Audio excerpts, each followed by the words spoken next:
श्री कृष्णा, राधे राधे प्रिय भक्तों, स्वागत है आप सभी का मेरे YouTube चैनल आध्यात्मिक कथाओं में। बोलिए सत्यनारायण भगवान की जय।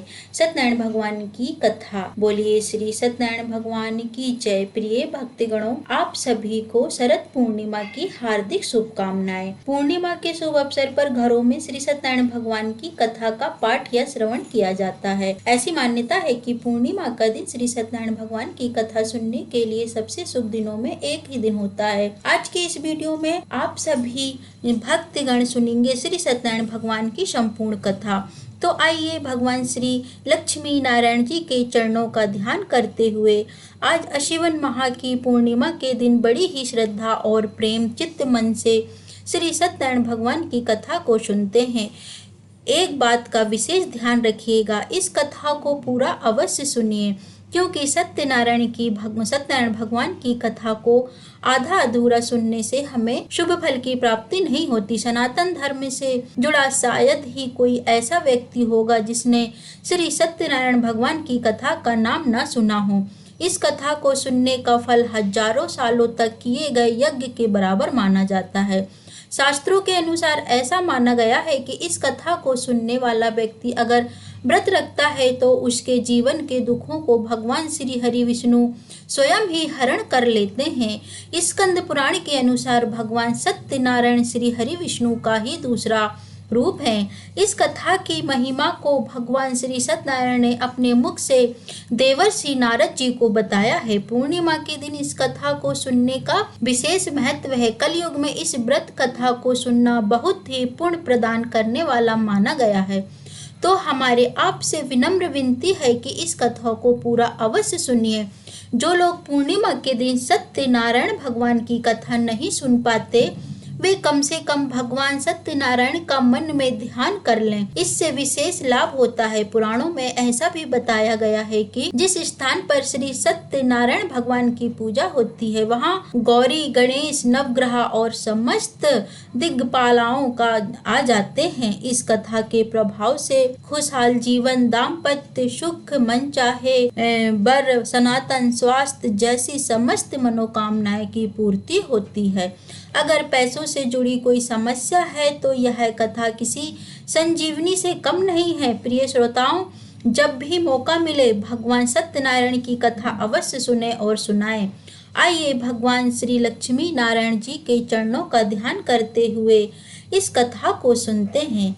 एक समय की बात है, नेमिसारण तीर्थ में सौनकादि 88,000 ऋषियों ने श्री सूत जी से पूछा है, प्रभु इस कलयुग में वेद विद्या रहित मनुष्य को प्रभु भक्ति किस प्रकार मिल सकती तथा उनका उद्धार कैसे होगा।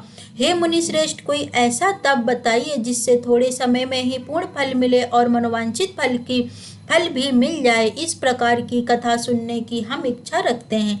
सर्वशास्त्रों के ज्ञाता श्री सूत जी बोले, हे वैष्णव, मैं पूज्य आप सभी ने समस्त प्राणियों के हित की बात पूछी है, इसलिए मैं एक ऐसे श्रेष्ठ व्रत को आप सभी को बताऊंगा जिसे नारद जी ने लक्ष्मी नारायण से पूछा था और स्वयं लक्ष्मीपति ने मुनि श्रेष्ठ नारद जी से इस कथा को कहा था।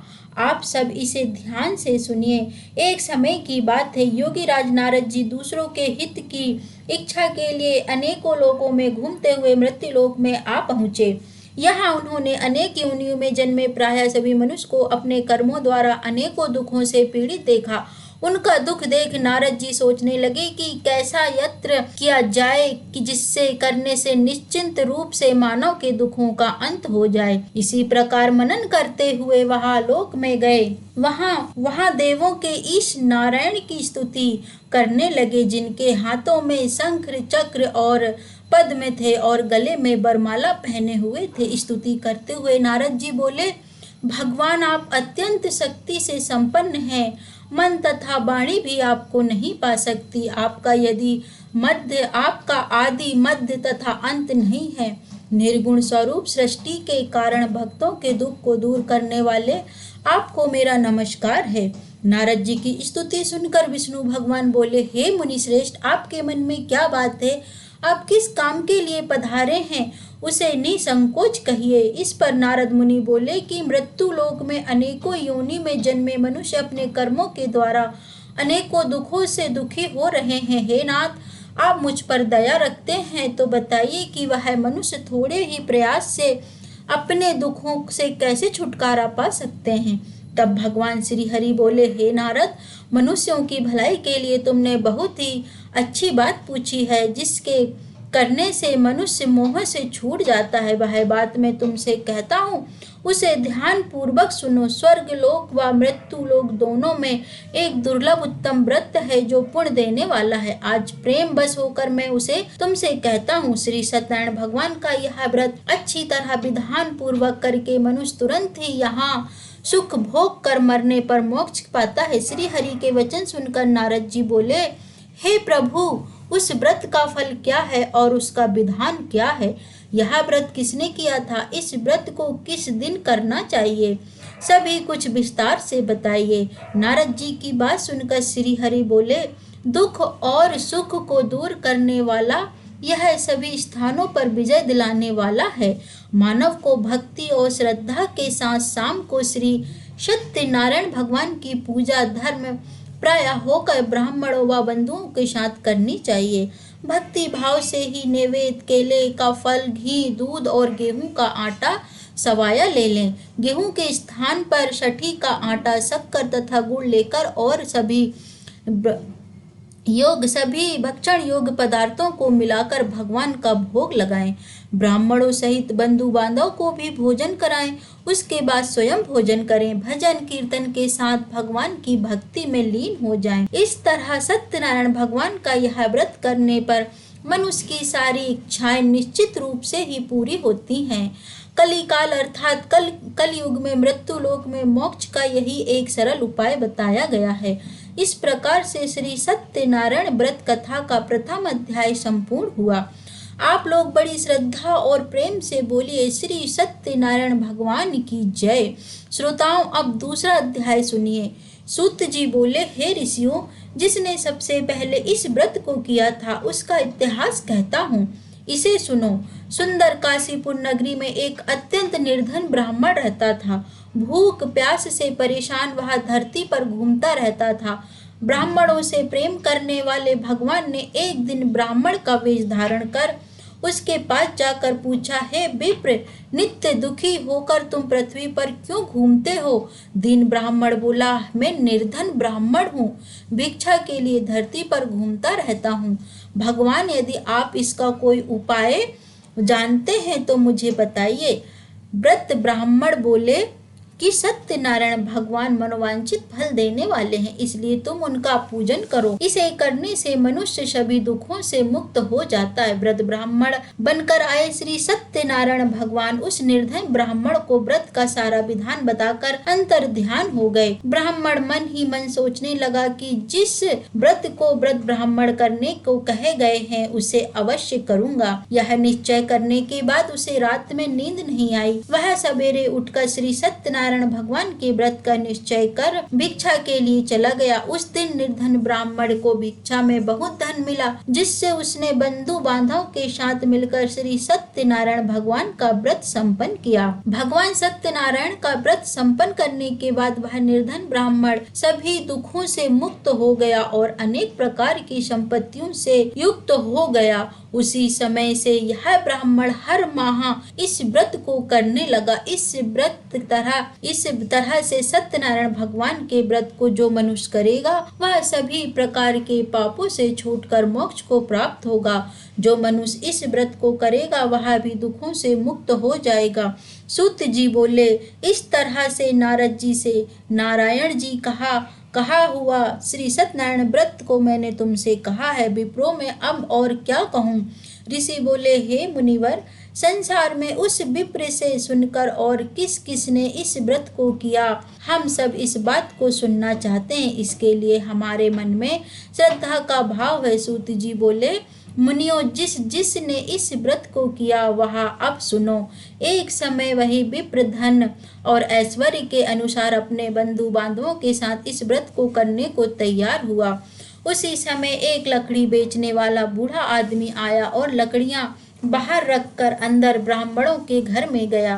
प्यास से दुखी लकड़हारा उन्हें व्रत करते देख प्रणाम कर पूछने लगा, आप यहाँ क्या कर रहे हैं तथा इसे करने से क्या फल मिलेगा? कृपया मुझे भी बताइए। ब्राह्मण ने कहा कि हे राजन, सब मनोकामनाओं को पूरा करने वाला यह सत्यनारायण व्रत भगवान का व्रत है। इनकी कृपा से ही मेरे घर में धन्य धान्य आदि की वृद्धि हुई है। विप्र से सत्यनारायण व्रत के बारे में उनका जानकर लकड़हारा बहुत प्रसन्न हुआ। चरणामृत लेकर वह प्रसाद खाने के बाद अपने घर गया। लकड़हारे ने अपने मन में संकल्प किया कि आज लकड़ी बेचने से जो धन मिलेगा उसी से मैं श्री सत्यनारायण भगवान का उत्तम व्रत करूंगा। मन में इस विचार को लेकर बूढ़ा आदमी सिर पर लकड़ियां रखकर उस नगर में बेचने गया जहां धनी लोग ज्यादा रहते थे। उस नगर में उसे अपनी लकड़ियों का दाम पहले से 4 गुना अधिक मिला। बूढ़ा प्रसन्नता के साथ दाम लेकर केले, शक्कर, घी, दूध, दही और गेहूं का आटा लिया और सत्यनारायण भगवान के व्रत की अन्य सामग्रियां लेकर अपने घर गया। वहां उसने अपने बंधु बांधव को बुलाकर विधि विधान से सत्यनारायण भगवान का पूजन और व्रत किया। इस व्रत के प्रभाव से वह बूढ़ा लकड़हारा धन, पुत्र आदि से युक्त होकर संसार के समस्त सुख भोग कर अंत काल में वैकुंठ धाम को चला गया। इसी प्रकार श्री सत्यनारायण व्रत का कथा दूसरा अध्याय संपूर्ण हुआ। बोलिए श्री सत्यनारायण भगवान की जय। आप लोग बड़ी श्रद्धा और प्रेम से बोलिए श्री सत्यनारायण भगवान की जय। प्रिय श्रोताओं, अब श्री सत्यनारायण की कथा का तीसरा अध्याय सुनिए। सूत जी बोले, हे श्रेष्ठ मुनियों, अब आगे की कथा कहता हूँ, ध्यान पूर्वक सुनिए। प्राचीन काल में उल्का मुख नामक का एक बुद्धिमान राजा था। वह सत्यवक्ता और जितेंद्रिय था। प्रतिदिन देव स्थानों पर जाता और निर्धनों को धन देकर उनके कष्ट दूर करता था। उसकी पत्नी कमल के समान मुख वाली तथा सती साध्वी थी। भद्र शीला नदी के तट पर उन दोनों ने श्री सत्यनारायण भगवान का व्रत किया। उसी समय साधु नाम का एक वैश्य आया। उसके पास व्यापार करने के लिए बहुत सारा धन भी था। राजा को व्रत करते देखकर वह विनय के साथ पूछने लगा, हे राजन, भक्ति भाव से पूर्ण होकर आप यहाँ क्या कर रहे हैं? मैं सुनने की इच्छा रखता हूँ, इसलिए आप मुझे बताने का कष्ट करें। राजा बोला, हे साधु, आपने बंधु बांधव के साथ पुत्र आदि की प्राप्ति के लिए एक महाशक्तिशाली श्री सत्यनारायण भगवान का व्रत और पूजन कर रहा हूँ। राजा के वचन सुन साधु आदर से बोला, हे राजन, मुझे इस व्रत का सारा विधान कहिए, आपके कथन कहे अनुसार अवश्य करूंगा। साधु ने इस तरह के वचन अपनी पत्नी लीलावती से कहे। एक दिन लीलावती के साथ आनंदित हो संसारिक धर्म में प्रवृत्त होकर श्री सत्यनारायण भगवान की कृपा से वह गर्भवती हो गई। 10वें महीने में उसके गर्भ में एक सुंदर कन्या ने जन्म लिया। निबोधित यह ऐसे बढ़ने लगी जैसे शुक्ल पक्ष का चंद्रमा बढ़ता है। माता पिता ने अपनी कन्या का नाम कलावती रखा। एक दिन लीलावती ने मीठे शब्दों से अपने पति को याद दिलाया कि आपने सत्यनारायण भगवान के जिस व्रत को करने का संकल्प लिया था उसे करने का समय आ गया है। साधु बोला, हे प्रिय, इस व्रत को मैं उसके विवाह पर करूंगा। इस प्रकार अपनी पत्नी को आश्वासन देकर वह नगर को चला गया। कुछ वर्षों के तत्पश्चात कलावती शादी योग्य हो गई। साधु ने एक बार नगर में अपनी कन्या को सखियों के साथ देखा तो तुरंत ही पुरोहित को बुलाया और वह मेरी कन्या के लिए योग्य वर देख कर लाओ। साधु की बात सुनकर पुरोहित कंचन नगर में पहुंचा और वह देखभाल कर लड़की के लिए सुयोग्य वर ढूंढा। साधु ने बंधु बांधव को बुलाकर अपनी पुत्री का विवाह कर दिया। लेकिन दुर्भाग्य की बात यह थी कि साधु ने अभी भी श्री सत्यनारायण भगवान का व्रत नहीं किया। इस पर श्री सत्यनारायण भगवान क्रोधित हो गए और श्राप दिया कि साधु को अत्यधिक दुख मिले। अपने कार्य में कुशल साधु बनिया जमाई को लेकर समुद्र के पास स्थित रत्नापुर नगर में गया। वहां जाकर ससुर दामाद दोनों मिलकर चंद्रकेतु नामक राजा के नगर में व्यापार को करने लगे। एक दिन भगवान श्री सत्यनारायण की माया से एक चोर राजा का धन चुरा कर भाग रहा था। उसने राजा के सिपाहियों को अपना पीछा करते देख चुराया हुआ धन वहां रख दिया जहां साधु अपने जमाई के साथ ठहरा हुआ था। राजा के सिपाहियों ने साधु वैश्य के पास राजा का धन पड़ा देखा तो ससुर जमाई दोनों को ही बांधकर प्रसन्नता से राजा के पास ले गए और कहा, महाराज, हम दोनों चोरों को पकड़ लाए हैं, आप आगे की कार्रवाई की आज्ञा दें। राजा की आज्ञा से उन दोनों को कारावास में डाल दिया गया और उनका सारा धन भी उनसे छीन लिया गया। सत्यनारायण भगवान के श्राप से साधु की पत्नी भी बहुत दुखी हुई। घर में जो धन रखा था उसे चोर चुरा ले गए। शारीरिक तथा मानसिक पीड़ा व भूख प्यास से अति दुखी होकर कलावती एक ब्राह्मण के घर गई। वहां उसने श्री सत्यनारायण भगवान का व्रत होते देखा और कथा भी सुनी। वह ग्रहण कर रात को घर वापस आई। माता ने कलावती से पूछा, हे पुत्री, अब तक तुम कहाँ थी? तेरे मन में क्या है? कलावती ने अपनी माता से कहा, हे माता, मैंने एक ब्राह्मण घर में श्री सत्यनारायण भगवान का व्रत अनुष्ठान होते देखा।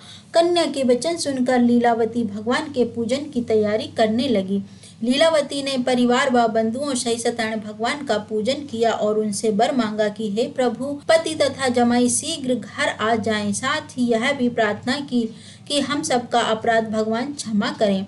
श्री सत्यनारायण भगवान इस व्रत से संतुष्ट हो गए और राजा चंद्रकेतु को सपने में दर्शन देकर कहा, हे राजन, तुम उन दोनों वैश्य को छोड़ दो और तुमने उनका जो धन लिया है उसे भी वापस कर दो। अगर ऐसा नहीं किया तो मैं तुम्हारा धन, राज्य और संतान सभी को नष्ट कर दूंगा। राजा को यह सब कहकर सत्यनारायण भगवान अंतर ध्यान हो गए। प्रातःकाल सभा में राजा ने अपना सपना सुनाया। फिर बोले, बणिक पुत्रों को कैद से मुक्त कर सभा में लाओ। दोनों ने आते ही राजा को प्रणाम किया। राजा अत्यंत मधुर वाणी में बोला, हे महानुभाव, दुर्भाग्य से ऐसा कठिन दुख तुम्हें हुआ है, लेकिन अब तुम्हें कोई भय नहीं है। ऐसा कहकर राजा ने उन दोनों को नए वस्त्र और आभूषण पहनाए और जितना धन उनका लिया था उससे 2 गुना धन वापस कर दिया। दोनों वैसे अपने घर को चल दिए। इस प्रकार से श्री सत्यनारायण व्रत कथा का 3रा अध्याय यहीं पर संपूर्ण हुआ। बड़ी श्रद्धा और प्रेम से बोलिए श्री सत्यनारायण भगवान की जय। आइए अब श्री सत्यनारायण भगवान की कथा का 4था अध्याय सुनते हैं। सूत जी बोले, वैश्य ने मंगलाचार कर अपनी यात्रा आरंभ की और अपने नगर की ओर चल दिए। उनके थोड़ी दूर जाने के बाद एक दंडी वेशधारी ब्राह्मण श्री सत्यनारायण भगवान ने उनसे पूछा, हे साधु, तेरी नाव में क्या है? व्यापारी हंसता हुआ बोला, हे दंडी, आप क्यों पूछते हो? क्या धन लेने की इच्छा है? मेरी नाव में तो बेल और पत्ते भरे हुए हैं। वैश्य के कठोर वचन सुनकर दंडी ब्राह्मण बने हुए श्री सत्यनारायण भगवान बोले, तुम्हारे वचन सत्य हो। दंडी ऐसा वचन कहकर वहां से दूर चले गए और कुछ दूर जाकर समुद्र के किनारे बैठ गए। दंडी के जाने के बाद साधु वैश्य ने नित्य क्रिया के पश्चात नाव को ऊंची उठती देखकर आश्चर्यचकित हो गए और नाव में बेल पत्ते आदि देख वह मूर्छित हो गए, वहीं पर गिर पड़ा। मूर्छा खुलने के बाद वह अत्यंत शोक में डूब गया। तब उसका दामाद बोला, पिताजी, आप शोक न मनाए, यह दंडी का श्राप है, इसलिए हमें उनकी शरण में जाना चाहिए, तभी हमारी मनोकामना पूर्ण होगी। दामाद की बात सुनकर वह दंडी के पास पहुंचा और अत्यंत विनम्रता एवं भक्ति भाव से प्रसन्न चित्त प्रणाम करके बोला, हे महाराज, मैंने आपसे जो असत्य वचन कहे थे उनके लिए मुझे क्षमा कर दीजिए। ऐसा सुनकर महान शोकातुर होकर दंडी भगवान बोले, हे बणिक पुत्र, मेरी आज्ञा से बार बार तुम्हें दुख प्राप्त हुआ क्योंकि तुम मेरी पूजा से विमुख हुए। साधु बोला, हे प्रभु, आपकी माया से ब्रह्मा आदि देवता भी आपके रूप को नहीं जानते। प्रभु, मैं कैसे जान सकता हूँ? आप प्रसन्न हो, अब मैं अपनी सामर्थ्य के अनुसार आपकी पूजा करूंगा। हे प्रभु, मेरी रक्षा कीजिए और पहले के समान नौका में धन्य धान भर दीजिए। साधु वैश्य की भक्तिपूर्ण वचन सुनकर भगवान प्रसन्न हो गए और उसकी इच्छा अनुसार वरदान देकर अंतर ध्यान हो गए। ससुर जमाई जब लौटे तो नाव धन से भरी हुई थी। फिर वही अपने अन्य साथियों के साथ श्री सत्यनारायण भगवान का पूजन कर अपने नगर को चल दिए। अब नगर के नजदीक पहुंचे तो दूत को घर पर खबर करने के लिए भेज दिया। दूत साधु की पत्नी को प्रणाम कर कहता है कि माता, स्वामी अपने दामाद सहित नगर के निकट आ गए हैं। दूत की बात सुन साधु की पत्नी लीलावती ने बड़े हर्ष के साथ श्री सत्यनारायण भगवान का पूजन कर अपनी पुत्री कलावती से कहा, हे पुत्री, मैं अपने पति के दर्शन को जा रही हूँ, तू कार्य पूर्ण कर शीघ्र आ जाना। माता के ऐसे वचन सुनकर कलावती जल्दी से प्रसाद छोड़कर अपने पति के पास चली गई। प्रसाद की अवज्ञा के कारण श्री सत्यनारायण भगवान रुष्ट हो गए और नाव सहित उसके पति को पानी में डुबो दिया। कलावती अपने पति को वहां न पाकर रोती हुई जमीन पर गिर पड़ी।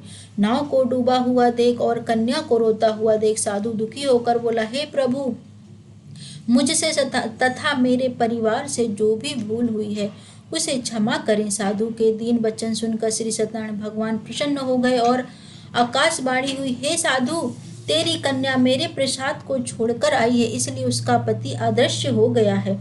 यदि वह घर जाकर प्रसाद खाकर लौटती है तो उसे इसका पति अवश्य मिलेगा। ऐसी आकाशवाणी सुनकर कलावती घर पहुंचकर प्रसाद ग्रहण करती है और फिर आकर अपने पति के दर्शन करती है। इसके बाद साधु अपने बंधु बांधवों सहित श्री सत्यनारायण भगवान का विधि विधान से पूजन करता है।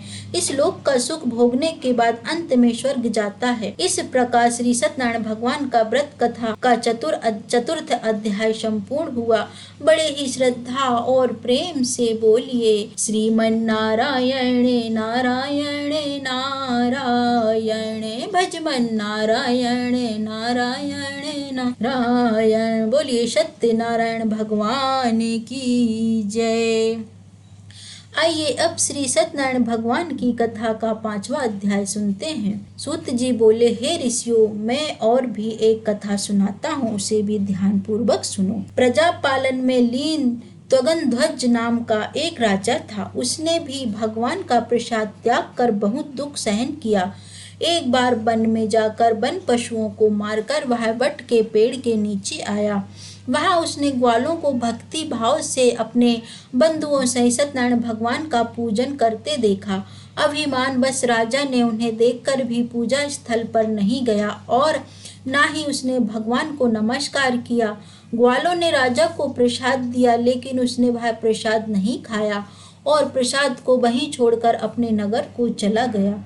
जब वह नगर में पहुंचा तो वहां सब कुछ तहस नहस हो चुका था। वह राजा शीघ्र ही समझ गया कि यह सब भगवान ने ही किया है। वह दोबारा ग्वालों के पास पहुंचा और विधि पूर्वक पूजा करके प्रसाद खाया तो श्री सत्यनारायण भगवान की कृपा से सब कुछ पहले जैसा हो गया। दीर्घ काल तक सुख भोगने के बाद मरणोपरांत उसे स्वर्ग लोक की प्राप्ति हुई। जो मनुष्य परम दुर्लभ इस व्रत को करेगा अथवा सुनेगा, भगवान श्री सत्यनारायण की अनुकंपा से उसे धन धान्य की प्राप्ति होगी। सत्यनारायण भगवान की कृपा से निर्धन धनी हो जाता है और दुर्लभ बलवान हो जाता है। संतानहीन मनुष्य को संतान सुख मिलता है और सारे मनोरथ पूर्ण होने पर वह अंत काल में बैकुंठ धाम को जाता है। सूत जी बोले, जिन्होंने पहले इस व्रत को किया है, अब उनके दूसरे जन्म की कथा कहता हूँ, उसे ध्यान पूर्वक सुनो। व्रत सतानंद ब्राह्मण ने सुदामा का जन्म लेकर मोक्ष की प्राप्ति की। लकड़हारे ने अगले जन्म में निषाद बनकर मोक्ष प्राप्त किया। उल्का मुख नाम का राजा दशरथ होकर बैकुंठ को गए। साधु नाम के वैश्य ने त्वगनध्वज बनकर अपने पुत्र को आरे से चीरकर मोक्ष पाया। महाराज त्वगनध्वज स्वयंभू होकर भगवान में भक्ति युक्त कर्म करके मोक्ष पाया। इस प्रकार श्री सत्यनारायण व्रत कथा का 5वां अध्याय संपूर्ण हुआ। बोलिए बड़ी श्रद्धा और प्रेम से श्री सत्यनारायण भगवान की जय हो। बोलिए श्री सत्यनारायण भगवान की जय हो। आइए अब सुनते हैं श्री सत्यनारायण भगवान की आरती। जय लक्ष्मी रमणा स्वामी, जय लक्ष्मी रमणा, सत्यनारायण स्वामी जन पातक हरणा। ओम जय लक्ष्मी रमणा, रतन जड़ित सिंहासन अद्भुत छबिराजे, स्वामी अद्भुत छबिराजे। नारद करते निरंजन आरते करते निरंजन घंटा ध्वनि बाजे। ओम जय लक्ष्मी रमणा। प्रकट भय कलि कारण द्विज को दर्श दियो। स्वामी द्विज को दर्श दियो। बूढ़ो ब्राह्मण बन कर, बूढ़ो ब्राह्मण बन कर कंचन महल कियो। ओम जय लक्ष्मी रमणा। दुर्लभ भील कठारो जिन पर कृपा करे। स्वामी जिन पर कृपा करे। चांद्र चूड़ एक राजा, चांद्र चूड़ एक राजा, तिनकी विपत हरि। ओम जय लक्ष्मी रमणा। वैश्य मनोरथ पायो, श्रद्धा तज दीनी। स्वामी श्रद्धा तज दीनी। सो फल भोगे प्रभु जी, सो फल भोगे प्रभु जी, जिन्हें पर फिर स्तुति कीनी। ओम जय लक्ष्मी रमणा। भाव भक्ति के कारण छिन छिन रूप धरो। स्वामी छिन छिन रूप धरो। श्रद्धा धारण कीनी, श्रद्धा धारण कीनी, जन को काज सरो। ओम जय लक्ष्मी रमणा। ग्वाल बाल संग राजा, बन में भक्ति करे। स्वामी बन में भक्ति करे। मन वांछित फल दीनो, मन वांछित फल दीनो, दीन दयाल हरि। ओम जय लक्ष्मी रमणा। चढ़त प्रसाद शवायो, कदली फल में बा। स्वामी कदली फल में बा। धूप दीप तुलसी से, धूप दीप तुलसी से, राजी सत्य देवा। ओम जय लक्ष्मी रमणा। श्री सत्यनारायण जी की आरती जो कोई नर गावे, भक्तों प्रेम सहित गावे। कहते शिवानंद स्वामी, भजते हरि हरि स्वामी, मनवांछित फल पावे। ओम जय लक्ष्मी रमणा। बोलिए श्री सत्यनारायण भगवान की जय। श्रोताओं, पूरी सत्यनारायण व्रत कथा का निहार्थ यह है कि लौकिक एवं पालक हितों की साधना के लिए मनुष्य को सत्य आचरण का व्रत लेना चाहिए। सत्य ही भगवान है, सत्य ही विष्णु लोक है। सारी बुराइयों, सारे कलेश, सारे संघर्षों का मूल कारण है सत्य आचरण का अभाव। श्री सत्यनारायण व्रत कथा पुस्तिका में इस संबंध में एक श्लोक है जिसका अर्थ है कि सत्यनारायण व्रत का अनुष्ठान करके मनुष्य सभी दुखों से मुक्त हो जाता है। कली काल में सत्य की पूजा विशेष रूप से फलदायी है। सत्य के अनेक नाम हैं, यथा सत्य नारायण, सत्य देव, सनातन, सत्य रूपी विष्णु भगवान कलयुग में अनेक रूप धारण करके लोगों को वांछित फल देंगे। इसी प्रकार से सत्यनारायण व्रत कथा संपूर्ण हुई। जय श्री सत्यनारायण भगवान की। अगर वीडियो पसंद आई हो तो हमारे चैनल को सब्सक्राइब जरूर करें।